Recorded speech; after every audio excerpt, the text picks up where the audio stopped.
एक बार की बात है, एक गांव में एक धनी व्यक्ति रहता था। उसके पास पैसे की कोई कमी नहीं थी, लेकिन वह बहुत ज़्यादा आलसी था। अपने सारे काम नौकरों से ही करवाता था और खुद सारे दिन सोता रहता था और अय्याशी करता रहता था। वह धीरे धीरे बिल्कुल निकम्मा हो गया। उसे ऐसा लगता जैसे मैं सबका स्वामी हूँ, क्योंकि मेरे पास बहुत धन है, मैं तो कुछ भी खरीद सकता हूँ। यही सोचकर वह दिन रात सोता रहता था। लेकिन कहा जाता है कि बुरी सोच का बुरा नतीजा होता है।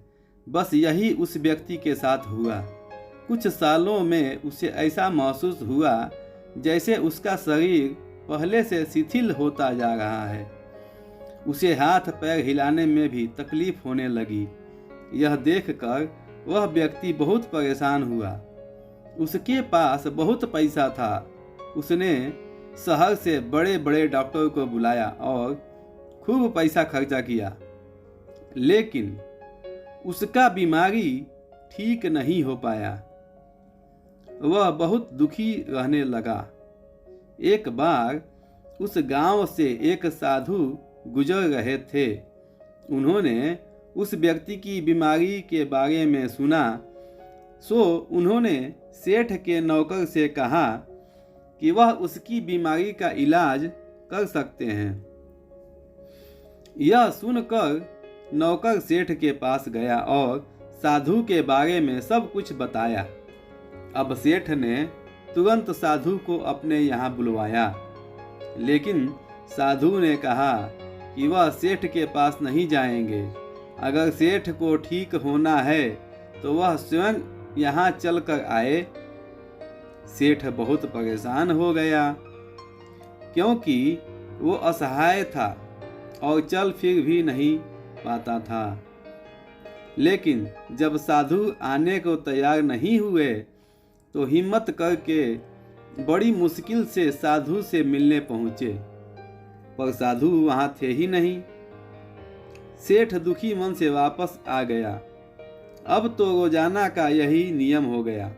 साधु रोज उसे बुलवाते, लेकिन जब सेठ आता तो कोई मिलता ही नहीं था। ऐसे करते करते 3 महीने गुजर गए। अब सेठ को लगने लगा जैसे वह ठीक होता जा रहा है। उसके हाथ पैर धीरे धीरे काम करने लगे हैं। अब सेठ की समझ में सारी बात आ गई कि साधु रोज उससे क्यों नहीं मिलते थे। लगातार 3 महीने चलने से उसका शरीर काफ़ी ठीक हो गया था। तब साधु ने सेठ को बताया कि बेटा, जीवन में कितना भी धन कमा लो, लेकिन स्वस्थ शरीर से बड़ा कोई धन नहीं होता है। तो दोस्तों, यही बात हमारे दैनिक जीवन में भी लागू होती है। पैसा कितना भी कमा लो, लेकिन स्वस्थ शरीर से बढ़कर कोई पूंजी नहीं होती है। तो दोस्तों, आप लोगों को ये वीडियो कैसा लगा कमेंट में मुझे ज़रूर बताएं और मेरे चैनल को सब्सक्राइब और लाइक ज़रूर करें दोस्तों। और हाँ, इसे शेयर करना बिल्कुल मत भूलें मेरे दोस्तों। जय हिंद।